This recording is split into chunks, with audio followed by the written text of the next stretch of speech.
साक्षात् परब्रह्म तस्मै श्री गुरुवे नमः। अखंड मंडलाकारं व्याप्येन चराचरं तत्पदं दर्शितं देवं तं नमामि गुरुवे। बोल गुरु भगवान की जय। ओम गजाननं भूतगणाधिसेवितं कपित्थजम्बूफलचारुभक्षणं उमासुतं शोकविनाशकारिकं नमामि विघ्नेश्वरपादपङ्कजं। बोल गणपति गजानन भगवान की जय। सर्वमंगल मंगले शिवे सर्वार्थ साधिके शरण्ये त्र्यंबके गौरी नारायणी नमस्तुते। शरणागत दीनार्थ परित्राण परायणे सर्वशास्त्र हरिदेवी नारायणी नमस्तुते। बोलो जगदम्बा रानी की जय, अम्बा मैया की जय। कर्पूर गौरम करुणावतारम संसारसारम भुजगेन्द्रहारम सदा वसंतं हृदयारविन्दे भवं भवानी सहितं नमामि।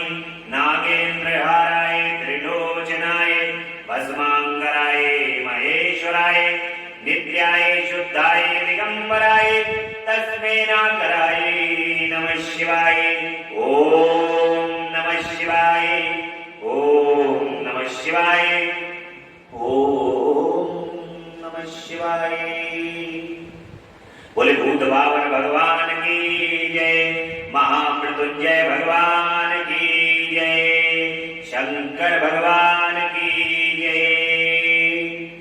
भगवान श्री गुरुदेव की असीम अनुकंपा से, माता पिता के आशीर्वाद, आप सभी भक्तों के भाग्य के कारण प्रेम, निष्ठा, विश्वास और जगदम्बा अम्बा पराशक्ति भगवान भूत भावन भोलेनाथ महामृत्युंजय की दसों दिशाओं से आने वाली कृपा के कारण ही आज भगवान की कथा का 35वां दिवस है। भगवान की कथा का श्रवण आप सभी भक्त बड़े मनोभाव से भक्ति को केंद्रित करते हुए और मन में आनंद को भरते हुए प्रतिदिन 35 दिन से लगातार सुन रहे हैं। मानो आज भगवान शिव और जगदम्बा ने हम पर ऐसी कृपा की है कि उनकी कृपा के कारण प्रसाद के रूप में उनकी कथा प्राप्त हुई। भगवान की कथा उनका प्रसाद है और उनकी प्रसाद का फल उनकी कथा है। कोई कहे कि भगवान के प्रसाद का फल क्या है, तो भगवान के प्रसाद का फल उनकी कथा है और कथा का फल क्या है, प्रसाद। इसलिए भगवान परम कृपा करते हैं और उनकी कथा हम सबको सुनने के लिए प्राप्त होती है। बड़ा ही सुंदर प्रसंग चल रहा है भगवान के विवाह का। कल भक्तों ने भगवान के विवाह का परम आनंद लिया। बड़ी सुंदर सी झांकी भगवान शिव के और माता पार्वती की सुंदर सी झांकी सबने देखी और भगवान की बारात निकाली। बड़ी सुंदर बारात भगवान की निकली। भक्तों ने परम आनंद लिया उस बारात का और वो आनंद मानो ऐसा लग रहा था कि बारात जो है वो कैलाश पर्वत से निकल करके ही जो भगवान की कथा स्थल पर ही आ गई है। ऐसा आनंद प्राप्त किया सभी ने। बोलिए भक्तवत्सल भगवान की जय। अब भगवान शिव जो है बारात लेकर के हिमालय के द्वार तक पहुंच चुके हैं। बड़ा स्वागत हो रहा है। मैना जो है वो शिव के साथ कन्या का विवाह न करने का हट कर देती है। एक एक करके सभी देवताओं को देख रही है और देखते देखते देखते देखते भगवान शिव का इंतजार कर रही हैं कि जो मेरी पुत्री से जिनका साथ विवाह होना है कृपया वो करके लड़का दिखा दो। भगवान शिव को देखते तो मूर्छित हो जाते। नारद जब हिमाचल प्रिया सती मैना को चेत हुआ वे अत्यंत क्षुब्ध होकर विलाप एवं तिरस्कार करने लगे। पहले तो उन्होंने अपने पुत्रों की निंदा की, इसके बाद में तुम्हें और अपनी पुत्री को दुर्वचन सुनाने लगी। मैना कहती है कि मुने पहले तो तुमने ये कहा कि शिवा शिव का वर्ण करेगी, पीछे मेरे पति हिमवान का कर्तव्य बताकर उन्हें आराधना पूजा में लगाया, परंतु इसका यथार्थ फल क्या देखा गया? विपरीत एवं अनर्थकारी। दुर्बुद्धि देवऋषि, तुमने मुझ अधम नारी को सब तरह से ठग लिया। फिर मेरी बेटी ने ऐसा तब किया। नारद जी को बड़ा बुरा भला कहने लगे, क्योंकि जो बीच वाला व्यक्ति होता है, जो शादी को कराता है, वो सबसे पहले बुरा बनता है। विवाह कराने वाले में जो बीच में पड़ा हुआ होता है, जिसको बिचपई कहते हैं, तो वो बिचपई सबसे पहले बुरा होता है। नारद जी जो है वो बिचपैया है। नारद जी बुरे हो गए कि भैया तुमने हमारा जो विवाह बताया था, ये कदापि कहीं से कहीं तक बिल्कुल सही नहीं है, हमें तो बिल्कुल रास नहीं है। जो मुनियों के लिए भी दुष्कर है, उसकी तपस्या, उसका यह फल मिला। नारद जी कहते हैं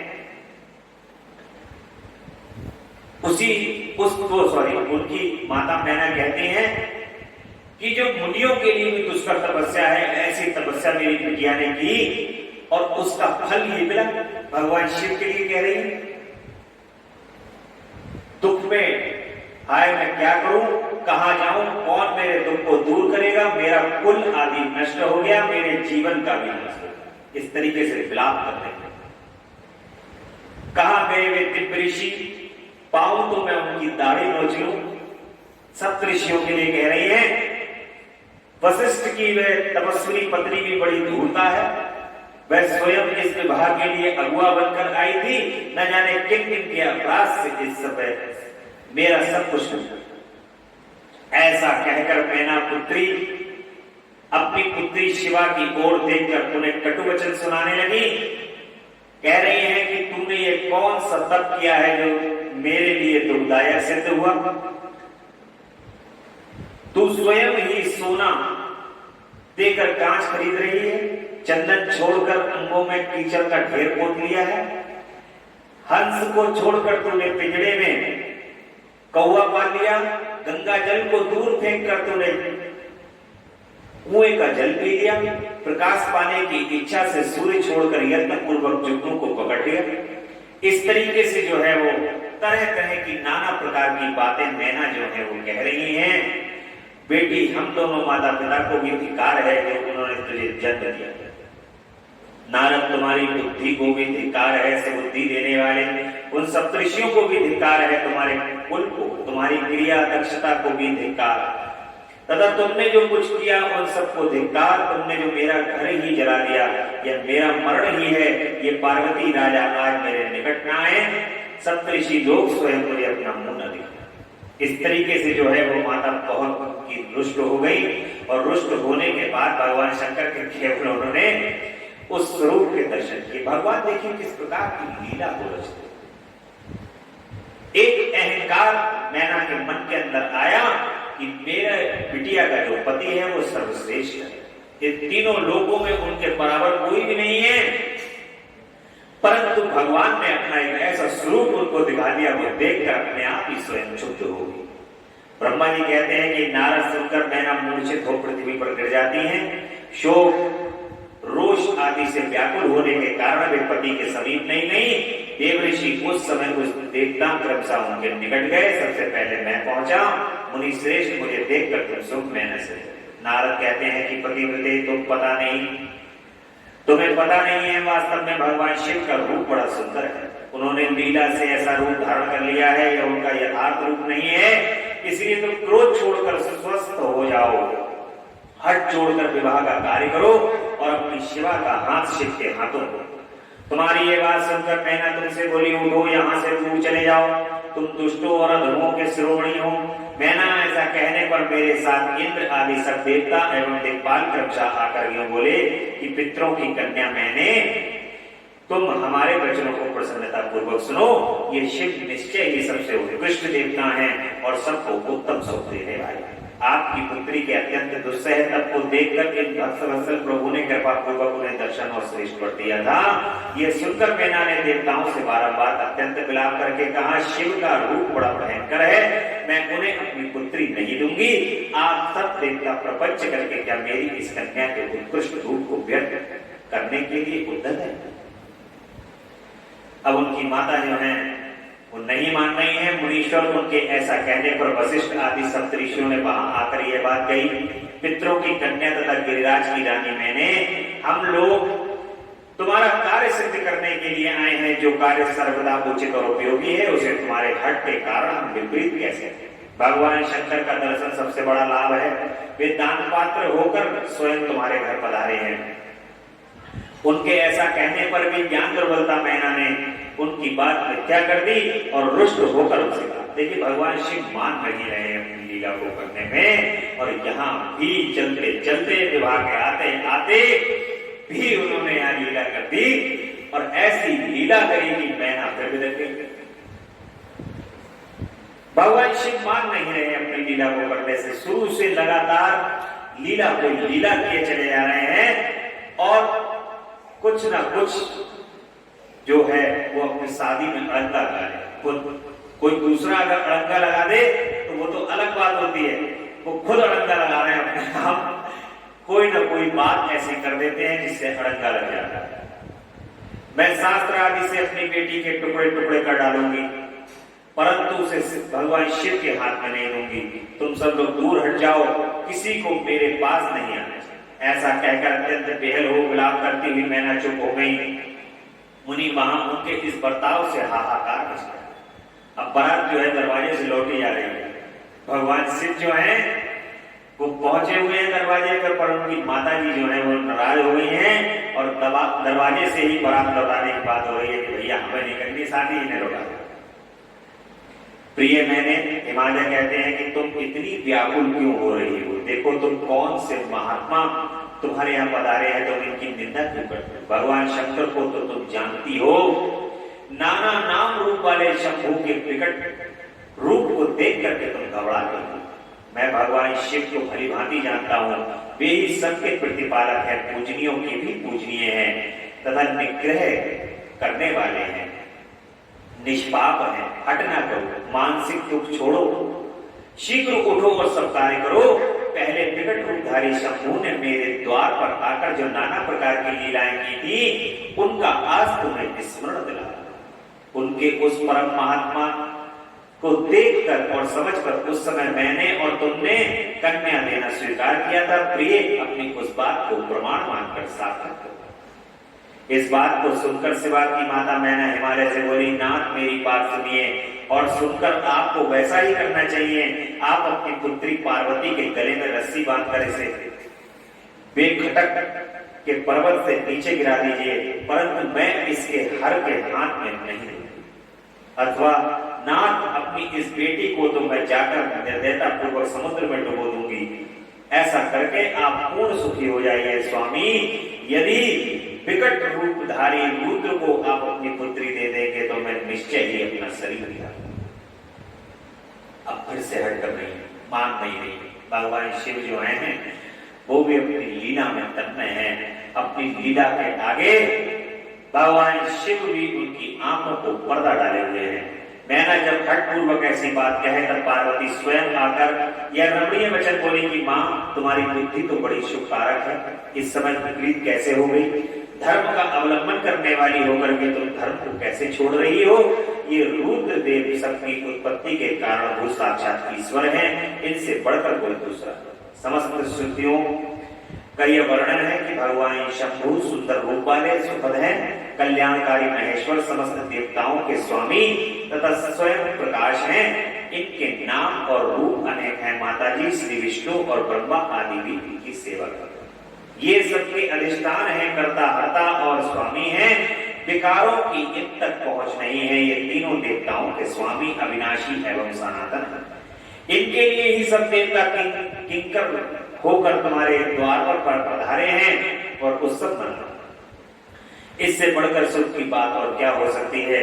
अतः यत्न पूर्वक उठो और जीवन सफल करो। मुझे शिव के हाथ में सौंप दो और अपने गृहस्थ आश्रम को सार्थक करो।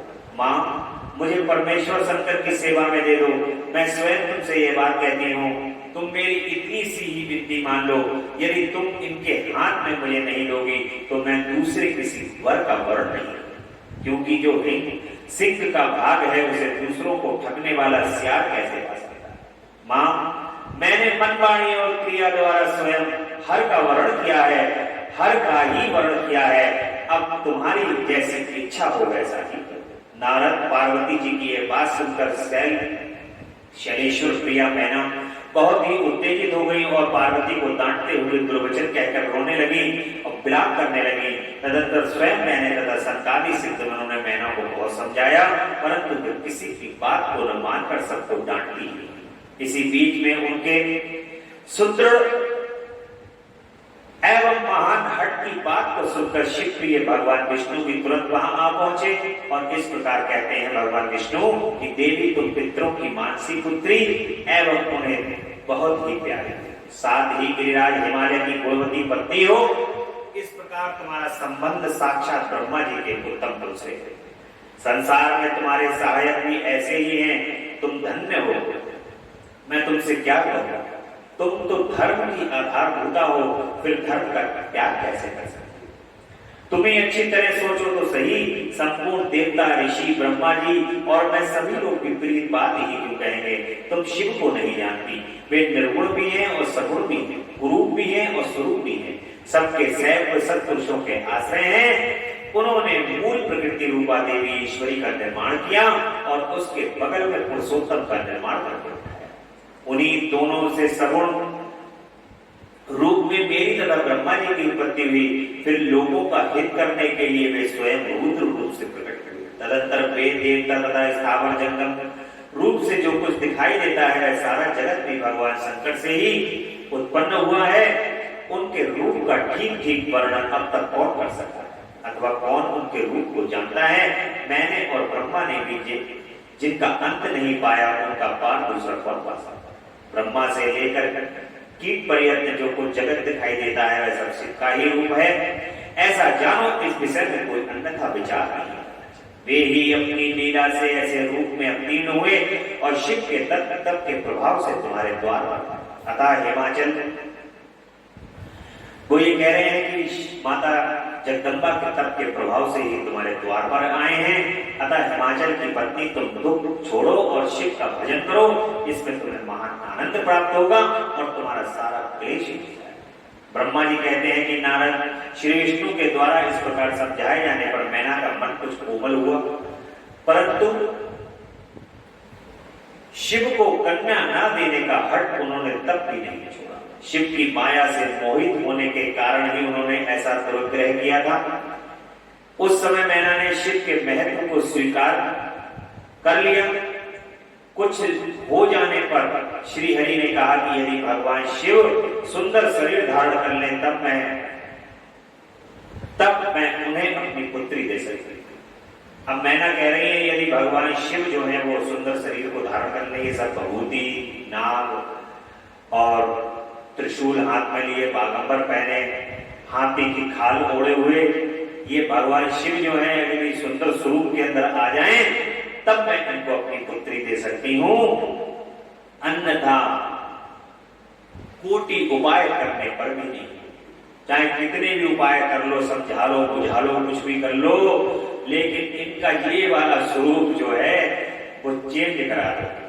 जब ये वाला स्वरूप जो है वो चेंज हो जाएगा, अपने निर्मल स्वरूप के अंदर आ जाएंगे, तब मैं इनको अपनी कन्या दे सकती हूँ। यह बात मैं दृढ़ता पूर्वक कह रही हूं। ऐसा कहकर दृढ़ता पूर्वक व्रत का पालन करने वाली मैना शिव की इच्छा से प्रेरित हो चुप हो गई। धन्य है शिव की माया जो सबको मोह में डाल देती। नारद इसी समय भगवान विष्णु से प्रेरित हो तुम शीघ्र ही भगवान शंकर को अनुकूल बनाने के लिए उनके निकट पहुंच गए। वहां जाकर देवताओं का कार्य सिद्ध करने की इच्छा से नाना प्रकार के स्तोत्रों द्वारा तुमने रुद्रदेव को संतुष्ट किया। तुम्हारी बात सुनकर शंभु ने प्रसन्नता पूर्वक अद्भुत उत्तम अमृत स्वरूप धारण कर लिया। ऐसा करके उन्होंने अपनी दयालु स्वभाव का परिचय दिया। मुनि भगवान शंभु का यह स्वरूप कामदेव से भी अधिक सुंदर, लावण्य तथा परम आश्रय था। उसका दर्शन करके तुम बड़े प्रसन्न हुए और उस स्थान पर गए जहां सबके साथ मैना विद्यमान थी। वहां पहुंचकर तुमने कहा कि विशाल नेत्र वाली मैंने भगवान शिव के उस सर्वोत्तम रूप का दर्शन करो। यह रूप प्रकट करके तुम करुणामय शिव ने तुम पर बड़ी कृपा की। अब नारद जी भी सोच रहे होंगे कहां विवाह कराने के चक्कर पड़ गया। अभी से लेकर के तब से अब तक पता नहीं कितनी बार तो भगवान शंकर ने इस विवाह को कैंसिल किया, कितने लोगों ने मुझे सुनाया बार बार, और माता की तपस्या से लेकर के आज तक जो है साहब चैन नहीं पड़ा। भगवान शंकर ने यहाँ पे बड़े सुंदर दर्शन देना शुरू कर दिए। नारद जी भागते भागते आए उनकी माता जी के पास, बोले भैया आप कर लो फटाफट दर्शन और शादी कर लो, क्योंकि अब जो ये भगवान दर्शन दे रहे हैं ये फाइनल है, क्योंकि इसके बाद फिर इवेंट बट कुछ नहीं है। अब इनके दर्शन कर लो और माता का हाथ जो है वो भगवान शिव के हाथ में सौंपे। तुम्हारी ये बात सुनकर शैलराज की पत्नी मैना आश्चर्यचकित हो गई और उन्होंने शिव के उस परम आनंददायक रूप का दर्शन किया जो करोड़ों सूर्यों के समान तेजस्वी, सर्वांग सुंदर, विचित्र वस्त्रधारी तथा नाना प्रकार के आभूषणों से विभूषित थे। वे अत्यंत प्रसन्न मुद्रा में थे, सुंदर हास्य से सुशोभित, ललित लावण्य से लसित, मनोहर गौर वर्ण, धृतिमान तथा चंद्रलेख से अलंकृत। विष्णु आदि संपूर्ण देवता बड़े प्रेम से भगवान शिव की सेवा कर रहे थे। सूर्य देव ने छत्र लगा रखा था, चंद्रदेव मस्तक का मुकुट बनकर उनकी शोभा बढ़ा रहे थे। इन सब साधनों से भगवान शंकर सर्वथा रमणीय जान करते थे। उनका वाहन भी अनेक प्रकार के आभूषणों से विभूषित हो गया था। उनकी महाशोभा का वर्णन नहीं हो सकता था। गंगा और यमुना भगवान शिव को सुंदर चमन बुला रही थी और आठों सिद्धियां उनके आगे नाच रही थी। उस समय में भगवान विष्णु तथा इंद्र आदि देवता अपने अपने वेश को बलिभांति विभूषित करके पर्वतवासी भगवान शिव के साथ जाते थे। नाना रूपधारी शिव के गण खूब सब कर अत्यंत आनंदित हो शिव के आगे चल रहे थे। सिद्ध उपदेवता समस्त मुनि तथा अन्य सब लोग भी महान सुख का अनुभव करते हुए अत्यंत प्रसन्नता पूर्वक शिव के साथ यात्रा करते।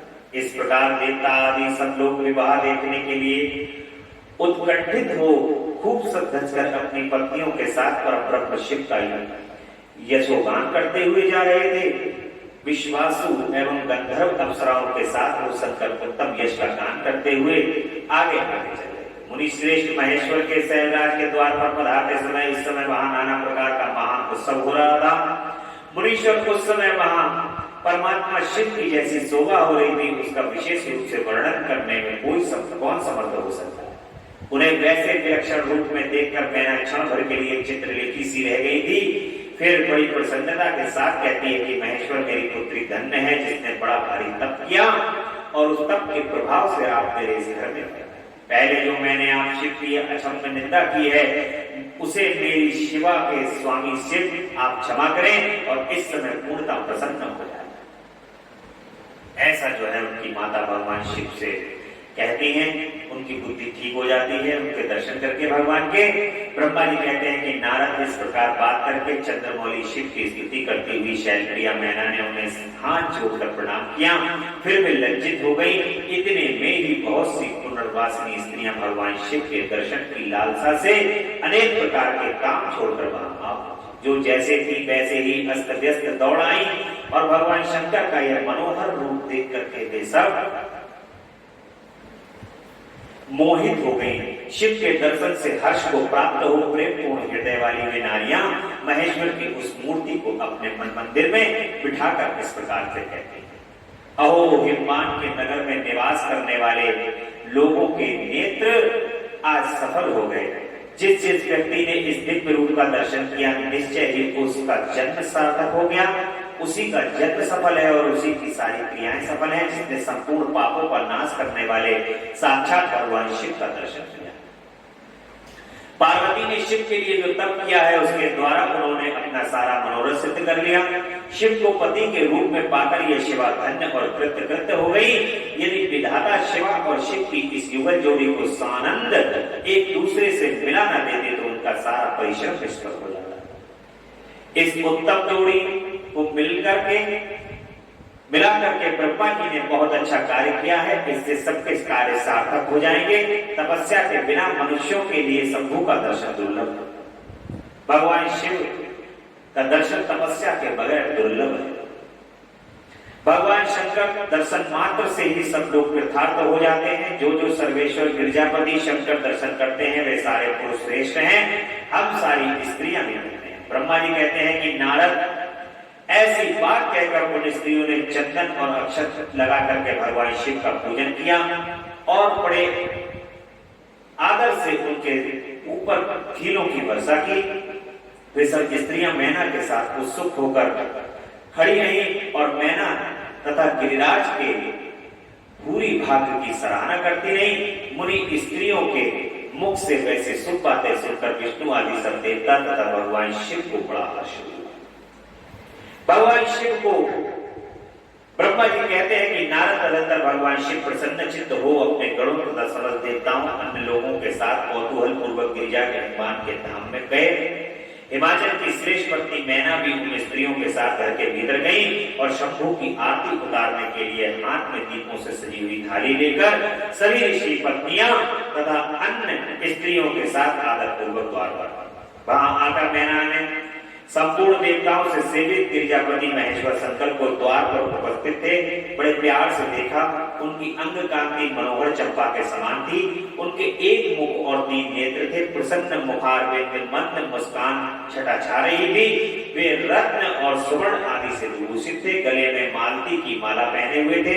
सुंदर रत्नमय मुकुट को धारण करने से उनका मुखमंडल उज्ज्वल प्रभाव से उद्दसित हुआ।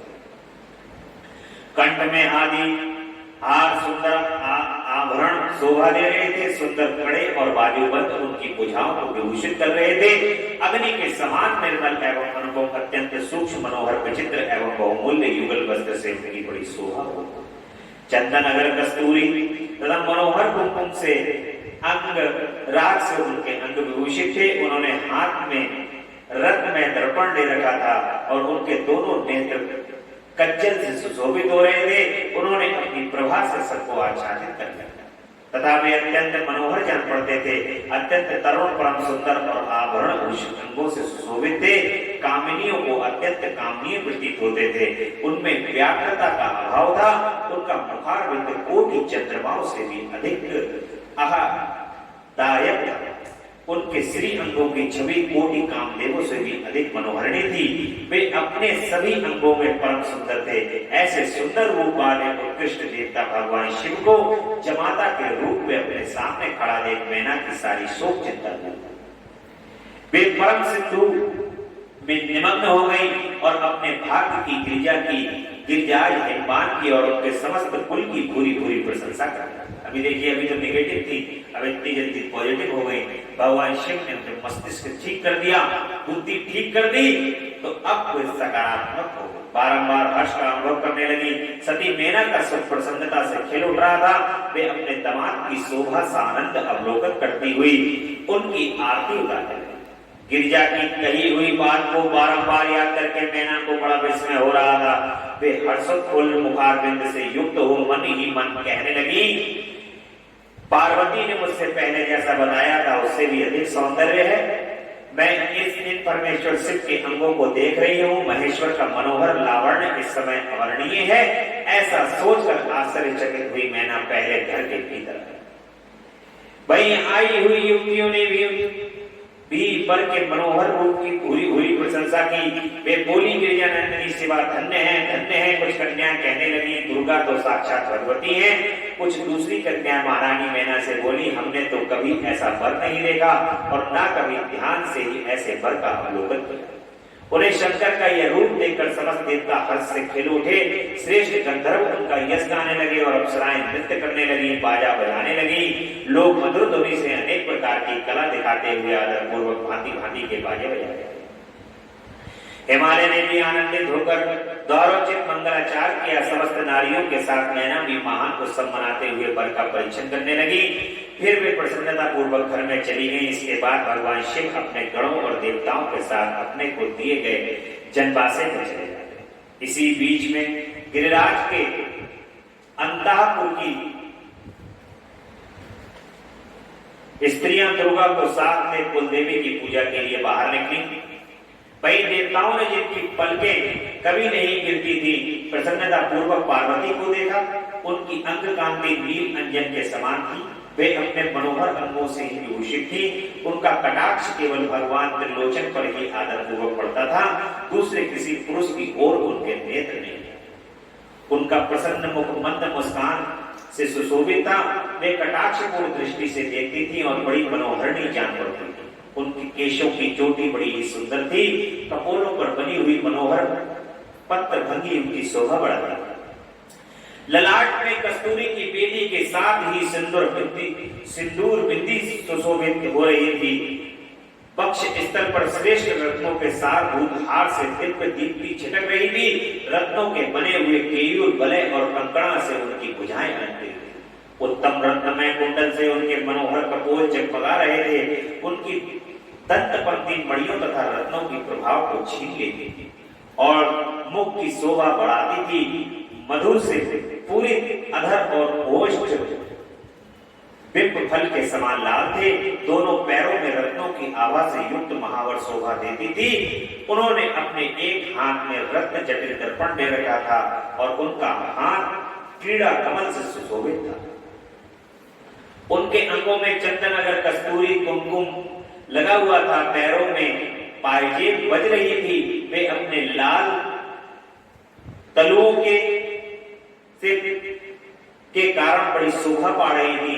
समस्त देवता आदि जगत की आधार अधिकार भूता जगत जननी पार्वती देवी को देखकर भक्ति भाव से मस्तक झुका मैना सहित उन्हें प्रणाम सभी कर रहे थे। त्रिलोचन शिव ने बड़ी प्रसन्नता के साथ सखियों से साथ आकर के उनको देखा और उनमें सती की आकृति देखकर अपनी विरह वेदना को त्याग किया। शिव पर आंखें गड़ाकर भगवान शिवा पर आंखें गड़ा करके भगवान शिव उस समय सब कुछ भूल गए। उनके सारे अंगों में रोमांच हो गया। वे हर्ष का अनुभव करते हुए गौरी की ओर देखने लगे। गौरी उनकी आंखों में समा। भगवान शिव जो हैं अब सब भूल गए हैं। सारा जो उनका योग तब है वो सब जगदम्बा को देख करके जगदम्बा मय हो गया है और माता गौरी को देख करके उनकी आंखों में माता गौरी समा। इधर कालीपुरी से बाहर आकर अंबिका देवी की पूजा करने के पश्चात ब्राह्मण पत्नियों के साथ पुनः अपने पिता के भवन में लौट आई। भगवान शंकर भी मुझ ब्रह्मा विष्णु तथा देवताओं को साथ हिमालय के बताए हुए अपने नियत स्थान पर प्रसन्नता पूर्वक गए। वहां गिरिराज के द्वारा नाना प्रकार की सुंदर स्मृतियों से सम्मिलित हुए सब लोग सुख पूर्वक ठहर गए और भगवान शिव की सेवा कर। ब्रह्मा जी कहते हैं कि नारद तदंतर गिरिश्रेष्ठ के हिमबान से प्रसन्नता और उत्साह के साथ वेद मंत्रों द्वारा दुर्गा और शिव का उप स्नान करवाया। तत्पश्चात गिरिराज की प्रार्थना से श्री विष्णु आदि देवता तथा मुनि कौतूहल पूर्वक उनके भीतर घर के भीतर गए। वहां उन्होंने वैदिक और लौकिक आचार का यथार्थ रीति से पालन करके भगवान शिव के दिए आभूषणों से देवी शिवा को अलंकृत किया। सखियों और ब्राह्मणों की पत्नियों ने पहले पार्वती को स्नान करवाया, फिर सब प्रकार से वस्त्र आभूषणों द्वारा विभूषित करके उनके आरती उतारी। तीनों लोगों की जननी जननी महाशैल पुत्री सुंदरी शिवा दिव्य वस्त्र आभूषणों से सुसज्जित होकर मन ही मन भगवान शिव का ध्यान करती हुई बैठी। उस समय उनकी बड़ी शोभा हो रही थी। उस अवसर पर दोनों पक्षों में महान आनंददायक उत्सव होने लगा। ब्राह्मणों को शास्त्रोक्त रीति से नाना प्रकार का दान दिया गया। अन्य लोगों को भी वहां भांति भांति के बहुत से द्रव्य बांटे गए। विशेष उत्सव के साथ गीत और वाद्य आदि के द्वारा लोगों का मनोरंजन किया गया। तदंतर में ब्रह्मा भगवान विष्णु इंद्र आदि देवता तथा मुनि ये सब के सब बड़ी प्रसन्नता के साथ आनंद उत्सव मनाते हुए भक्ति भाव से शिव का प्रणाम कर शिव के चरणारविंदों के चिंतन पूर्वक हिमाचल की आज्ञा ले अपने अपने स्थान पर चले गए। इसके बाद गर्भ के कन्यादान का समय जान हिमाचल ने श्री शंकर तथा बारातियों को बुलाने के लिए कहा। फिर तो बाजे बजने लगे। हिमाचल के मंत्रियों ने जाकर वर और बारातियों से शीघ्र पधारने के लिए प्रार्थना की कि बोले कि कन्यादान के लिए उचित समय आ गया है तथा आप लोग शीघ्र मंडप में बैठे। तदंतर भगवान शिव को सुंदर वस्त्र आभूषणों से सुशोभित करके वृषभ की पीठ पर बिठाया गया और जय बोलते हुए सब लोग चले। भगवान शंकर को आगे कर बाजे बजाते हुए कौतूहल करते हुए बाराती हिमालय के घर को आए। हिमाचल के भेजे हुए ब्राह्मण तथा श्रेष्ठ पर्वत कौतूहल पूर्वक शंभू के आगे आगे चलते थे।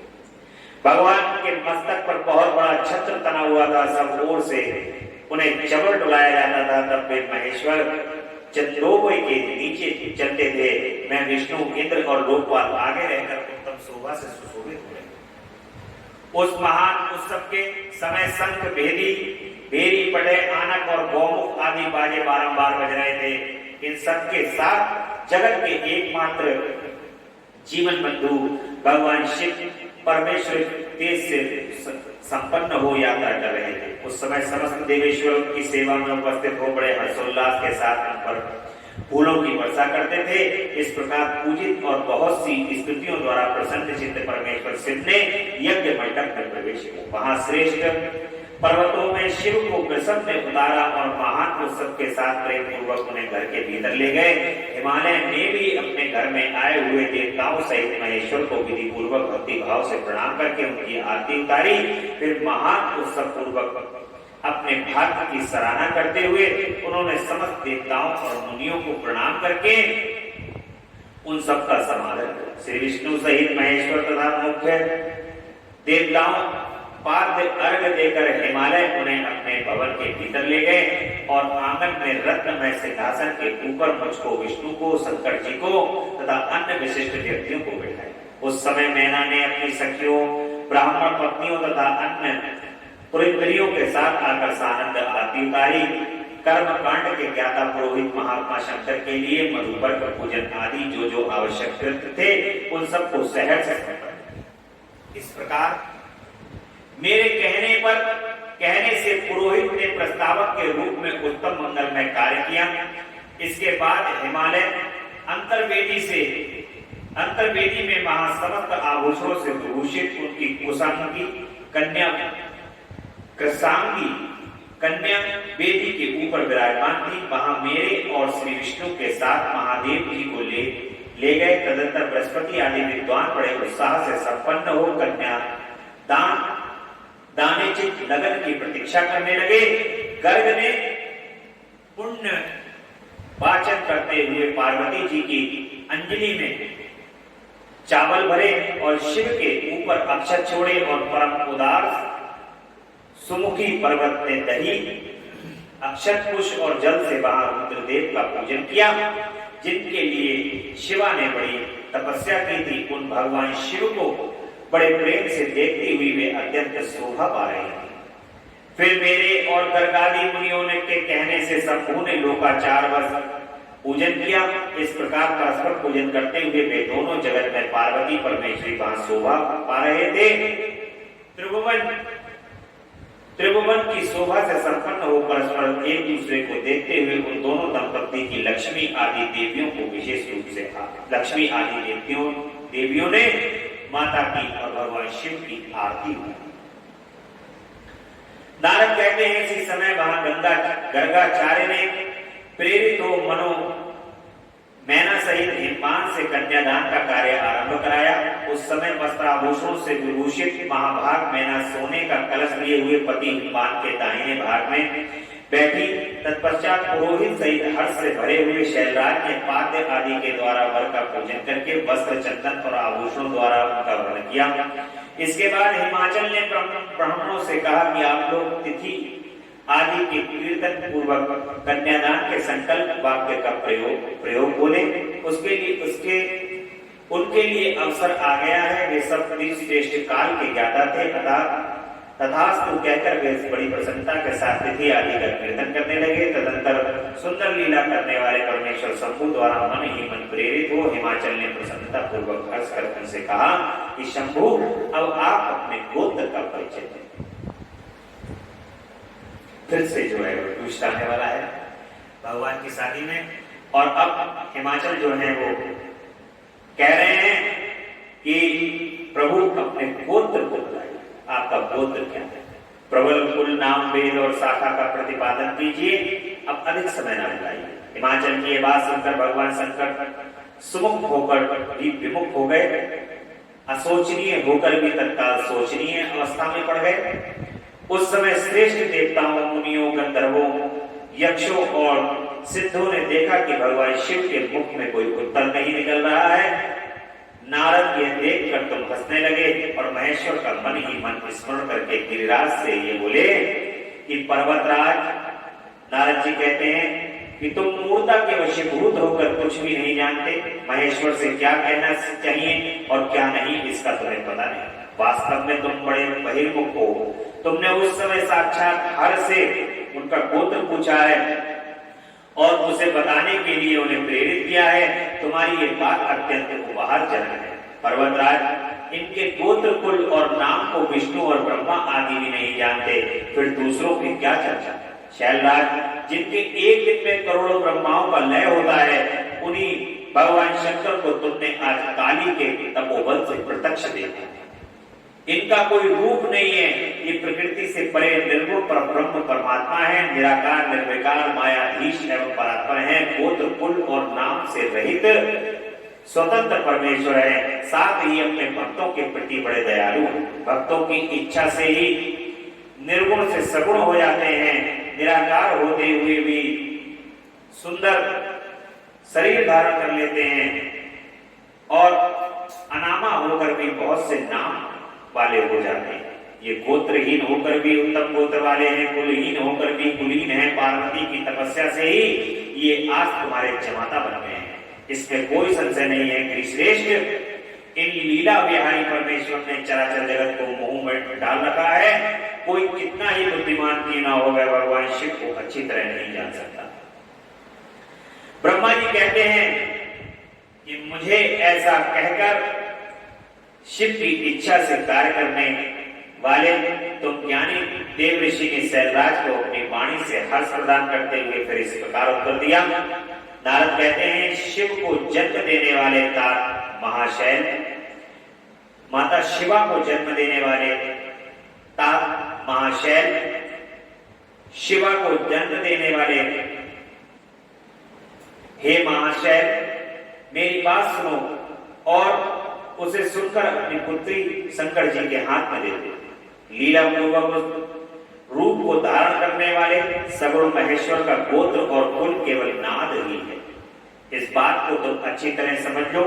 शिव नादमय है और नाद शिवमय है, ये सर्वदा सच्ची बात है। नाद और शिव इन दोनों में कोई अंतर नहीं है। शैलेंद्र सृष्टि के समय सबसे पहले लीला के ये सगुण रूप धारण करने वाले शिव से नाद ही प्रकट हुआ है, अतः वह सबसे उत्कृष्ट है। हिमालय, इसलिए मन ही मन सर्वेश्वर शंकर के द्वारा प्रेरित हो मैंने आज अभी वीणा बजाना आरंभ कर दिया। ब्रह्मा जी कहते हैं कि मुनि, तुम्हारी ये बात सुनकर गिरिराज हिमालय को संतोष प्राप्त हुआ और उनके मन का सारा विस्मय जाता रहा। तदंतर श्री विष्णु आदि देवता तथा मुनि सब के सब विस्मय रहित हो नारद को साधुवाद देते। महेश्वर की गंभीरता जानकर सभी विद्वान आश्चर्यचकित हो बड़ी प्रसन्नता के साथ परस्पर बोलते हैं। कहते हैं, अहो, जिनकी आज्ञा से इस विशाल जगत का प्राकट्य हुआ, जो परात्पर आत्मबोध स्वरूप स्वतंत्र लीला करने वाले तथा उत्तर भाव से ही जानने योग्य हैं, उन त्रिलोक की नाथ भगवान शंभू का हम लोगों ने बलिभांति दर्शन किया। तदंतर हिमालय ने विधि पूर्वक विविधि के द्वारा प्रेरित वो भगवान शिव को अपनी कन्या का दान कर दिया। कन्या का दान करते समय वे बोले, इमाम कन्या तुभ्यमहं ददामि परमेश्वर, भार्यार्थम परिग्रहेषु प्रसीद सकलेश्वर। परमेश्वर, मैं अपनी कन्या का यह दान आपको देता हूँ, आप इसे अपनी पत्नी बनाने के लिए ग्रहण करो। सर्वेश्वर, इस कन्या दान से आप संतुष्ट हो। इस मंत्र का उच्चारण करके हिमालय ने अपनी पुत्री त्रिलोक जननी पार्वती को उन महान देवता रुद्र के हाथ में दे दिया। इस प्रकार शिवा का हाथ शिव के हाथ में रखकर शैलराज मन ही मन पर प्रसन्न हुए। उस समय वे अपने मनोरथों के महासागर को पार कर गए थे। परमेश्वर महादेव जी ने प्रसन्न हो वेद मंत्र के उच्चारण पूर्वक गिरिजा के कर कमल को शीघ्र अपने हाथ में लिया। मुनि लोकाचार के पालन को आवश्यकता को दिखाते हुए उन भगवान शंकर ने पृथ्वी का स्पर्श करके को दाहक इत्यादि रूप से काम संबंधी मंत्र का पाठ किया। उस समय वहां सब और महान आनंददायक महोत्सव होने लगा। पृथ्वी पर, अंतरिक्ष में तथा स्वर्ग में भी जय जयकार शब्द गूंजने लगे। सब लोग अत्यंत हर्ष से भरे साधुवाद देने और नमस्कार करने लगे। गंधर्वगण प्रेम पूर्वक गाने लगे और अप्सराएं नृत्य करने लगे। हिमालय के नगर के लोग भी अपने मन से में परम आनंद का अनुभव करने लगे। उस समय महान उत्सव के साथ परम मंगल मनाया। मैं विष्णु, इंद्र देवता गण तथा संपूर्ण मुनि हर्ष से खिल उठे। हम सबके मुखारविंद प्रसन्नता से खिल रहे थे। तदंतर शैलराज हिमालय अत्यंत प्रसन्न हो शिव के लिए कन्यादान की यथोचित सांगना प्रदान। तत्पश्चात उनके बंधुजनों ने भक्ति पूर्वक शिव का पूजन करने के नाना विधि विधान से भगवान शिव को उत्तम द्रव्य समर्पित किए। हिमालय ने दहेज में उन नाना प्रकार के दिव्य रत्न पात्र 1 लाख सुसज्जित हुए, 1 लाख सजे धजे घोड़े, करोड़ों हाथी और उनमें स्वर्ण जनित रथ आदि वस्तुएं दी। इस प्रकार परमात्मा शिव को विधि पूर्वक अपनी पुत्री कल्याणमयी पार्वती का दान करके हिमालय कृतार्थ हो। इसके बाद शैलराज ने यजुर्वेद की मध्यान्ह शाखा से वर्णित स्तोत्र के द्वारा दोनों को हाथ जोड़ प्रसन्नता पूर्वक उत्तम वाणी से परमेश्वर शिव की स्तुति की। तत्पश्चात वेदांत वेत्ता हिमाचल के आज्ञा देने पर मुनियों ने बड़े उत्साह के साथ शिवा के सिर पर अभिषेक किया और महादेव का नाम लेकर उस अभिषेक की विधि पूरी की। मुनि उस समय बड़ा आनंददायक महोत्सव हो रहा था। बोले भक्त वत्सल भगवान की जय। हर हर हर महादेव, हर हर हर महादेव। बोले शंकर भगवान की जय, महामृत्युंजय भगवान की जय। तेरा पल पल बीता जाए मुख से जप ले नमः शिवाय। तेरा पल पल बीता जाए मुख से जप ले नमः शिवाय। ओम नमः शिवाय, ओम नमः शिवाय, ओम नमः शिवाय, ओम नमः शिवाय। मुसाफिरी जब पूरी होगी चलने की मजबूरी होगी। मुसाफिरी जब पूरी होगी चलने की मजबूरी हो। अवसर खाली न जाए मुख से जप ले नमः शिवाय। तेरा अवसर खाली न जाए मुख से जप ले नमः शिवाय। ओम नमः शिवाय, ओम नमः शिवाय, ओम नमः शिवाय, ओम नमः शिवाय। नमः शिवाय, नमः शिवाय, नमः शिवाय, नमः शिवाय, नमः शिवाय, नमः शिवाय, नमः शिवाय, नमः शिवाय। पल पल बीता जाए मुख से जप ले नमः शिवाय। तेरा पल पल बीता जाए